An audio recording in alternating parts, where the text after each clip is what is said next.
You didn't volunteer. A letter arrived. The letter had your name and a date and a location. That was the conversation about whether you were going. The induction center processed you like a form. Name, number, branch, date. The person you were before the letter arrived was now a file. 8 weeks of basic training. They break everything you came in with and rebuild it into something that can function under fire. The rebuild is not gentle. It is not supposed to be. The goodbye at the airport is the last normal moment. Everything after this is a different category of experience that nobody at the gate fully understands, yet including you. 20 hours on a military transport. When the doors open, the heat hits you like a wall, and the smell of Vietnam hits you like the heat, and you understand immediately that you are somewhere completely different from anywhere you have ever been. A veteran looks at you when you land, doesn't say anything. That look tells you more than the briefing will. The jungle has no front line. The enemy is not over there on the other side of a field. The enemy is the jungle itself and everything inside it, and some of those things are men who know this terrain better than you ever will. The point man stops. Everyone stops. You don't know why yet. You don't move. You don't breathe loudly.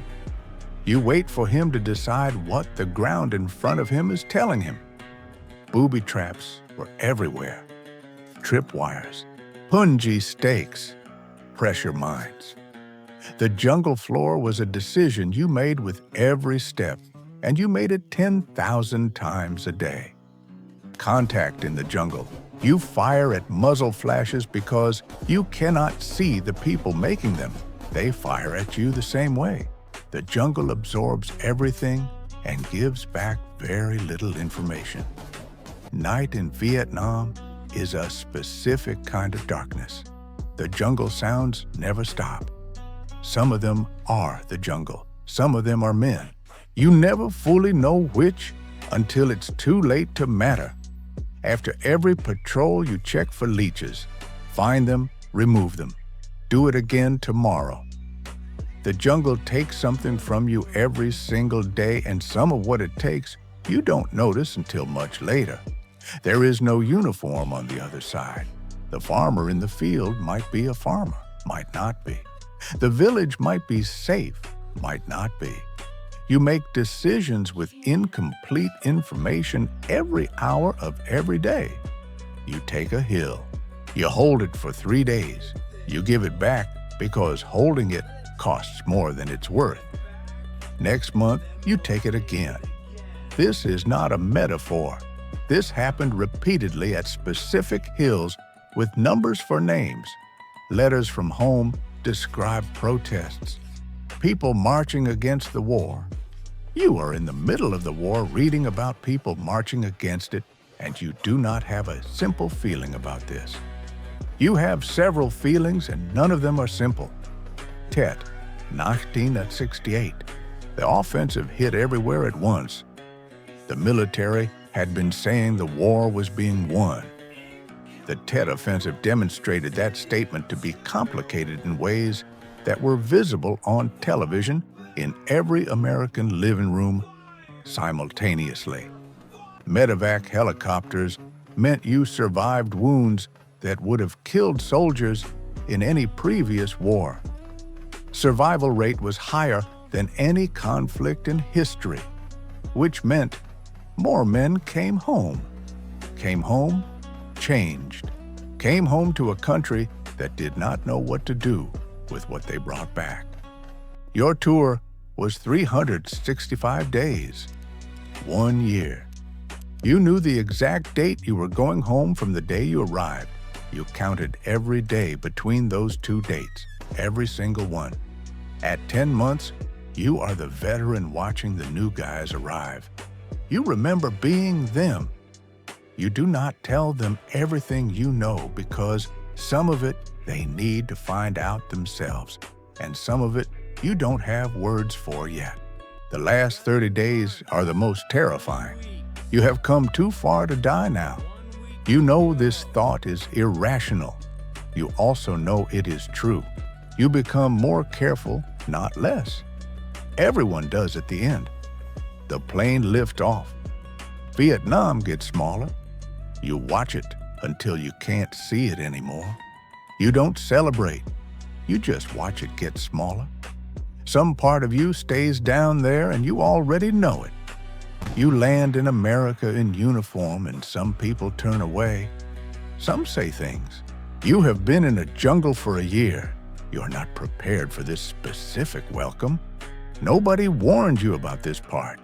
Your room is exactly as you left it.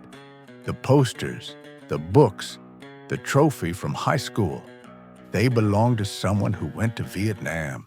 That person sent back someone different and the room doesn't know yet. Someone asks what it was like. You start to answer. You stop. The real answer would end the barbecue. You say it was hard and change the subject, and everyone is relieved, including you. Your body is still in Vietnam.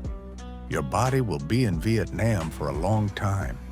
Every loud sound, every movement in your peripheral vision, the jungle trained you, and the jungle's training does not stop because you bought a plane ticket home.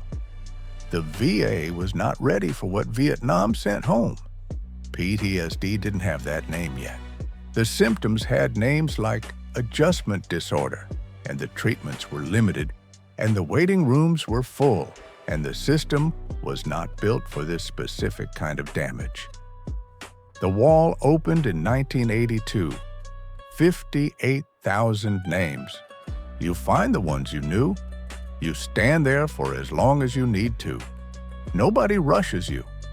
For the first time since you came home, something exists that understands the scale of what you carried. 58,000 Americans died. 300,000 were wounded. The average age was 19.